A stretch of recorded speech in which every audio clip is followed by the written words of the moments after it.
Hi, hello, namaste, welcome back to my YouTube channel, Aroma and More featuring Soumya. So after long time ನಾನು video ಹಾಕ್ತಿರೋದು. ಆಮೇಲೆ ಈ ಏನು ಹೇಳ್ತಾರೆ, solo trip ಅಂತಾರಲ್ಲ, ನಂದು ಸೋಲೋ ಶಾಪಿಂಗ್.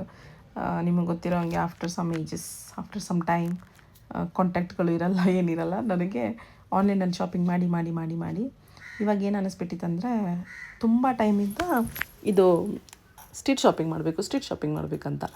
ಅದಕ್ಕೋಸ್ಕರ ಏನು ಮಾಡಿದೆ, ಚಾಟ್ ಜಿ ಪಿ ಟಿ ಹತ್ರ ಕೇಳಿದೆ, ಮಲ್ಲೇಶ್ವರಂ ಹೋಗೋದಾ, ಜಯನಗರ್ 4th ಬ್ಲಾಕ್ ಹೋಗೋದಾ ಅಂತ. ನಾನು ಮೊದಲು ಒಂದು ಬ್ಯಾಂಗ್ಳೂರಿಗೆ ಬಂದು 10+ ಇಯರ್ಸ್ ಆಯಿತು. ಸ್ಟಾರ್ಟಿಂಗಲ್ಲಿ ಫುಲ್ಲು ಸ್ಟ್ರೀಟ್ ಶಾಪಿಂಗು, ತುಂಬ ಕಡಿಮೆ ರೇಟಿದೆಲ್ಲ ತೊಗೊಳ್ಳೋದು. ಏನಕ್ಕಂದರೆ ಸ್ಯಾಲ್ರಿನೇ ಜಾಸ್ತಿ ಬರ್ತಿರಲಿಲ್ಲ.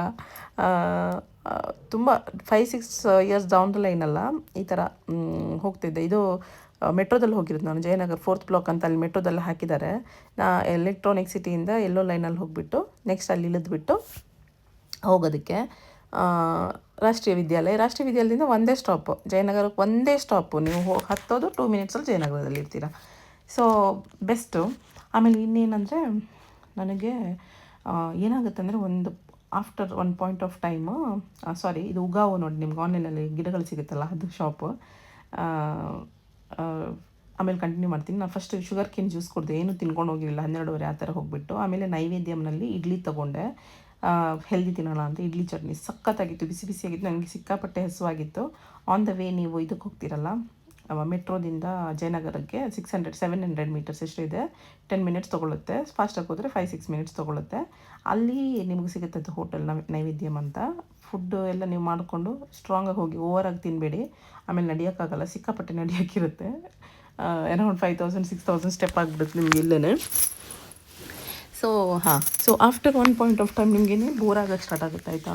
ಸೊ ಏನು ಮಾಡ್ತೀನಂದರೆ, ಏನಾದರೂ ಒಂದು ವಿಷಯ ಇದ್ದರೆ, ಫಾರ್ ಎಕ್ಸಾಂಪಲ್ ಇವಾಗ ಒಂದು ಅಡುಗೆ ಮಾಡೋಕ್ಕಿರುತ್ತಲ್ಲ, ಆವಾಗ ತಲೆನಲ್ಲೇ ಒಂದು ಸಲ ಅಡುಗೆ ಮಾಡಿರ್ತೀನಿ. ನಂಗೆ ಟಯರ್ಡ್ ಆಗಿಬಿಡುತ್ತೆ. ಹಂಗೆ ಜಯನಗರಕ್ಕೆ ಒಂದು ಸಲ ಹೋಗಿ ಬಂದಿದ್ದೀನಿ ನಾನು, ಟಯರ್ಡ್ ಆಗಿಬಿಟ್ಟಿತ್ತು. ಆದ್ರೂ ಈ ಸಲ ತುಂಬ ಸ್ಟ್ರಾಂಗಾಗಿ ಮನಸ್ಸು ಮಾಡಿಬಿಟ್ಟು ಹೋಗಲೇಬೇಕಂತ ಡಿಸೈಡ್ ಮಾಡಿ, ನೋಡೋಣ ಏನಾಗುತ್ತೆ, ಒಬ್ಬಳೇ ಹೋಗ್ತೀನಂತ ಹೋಗಿರೋದು.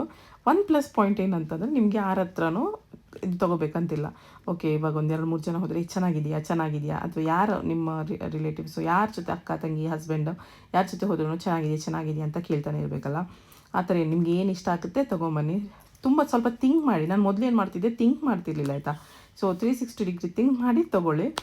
ಫ್ರೂಟ್ಸು, ವೆಜಿಟೇಬಲ್ಸ್ ಎಲ್ಲ ಸಿಕ್ಕಾಪಟ್ಟೆ ಫ್ರೆಶ್ ಆಗಿ ಸಿಗುತ್ತೆ. ನಿಮ್ಮ ಬಜೆಟಲ್ಲಿ ಇರೋದು ಸಿಗುತ್ತೆ, ನಿಮ್ಮ ಬಜೆಟ್ಗಿಂತ ಜಾಸ್ತಿನೂ ಸಿಗುತ್ತೆ, ಎಲ್ಲನೂ ಸಿಗುತ್ತೆ. ಕ್ವಾಲಿಟಿ ಸ್ವಲ್ಪ ಚೆಕ್ ಮಾಡಿಕೊಂಡು ತೊಗೊಳ್ಳಿ. ಫ್ರೂಟ್ಸ್ ನೋಡಿ ಹೆಂಗಿದೆ ಅಂತ. ಅದು ಈಗ ಮಾವಿನ ಹಣ್ಣಿನ ಸೀಸನು. ನನಗೆ ಬಟ್ಟೆ ತೊಗೊಂಡೆ,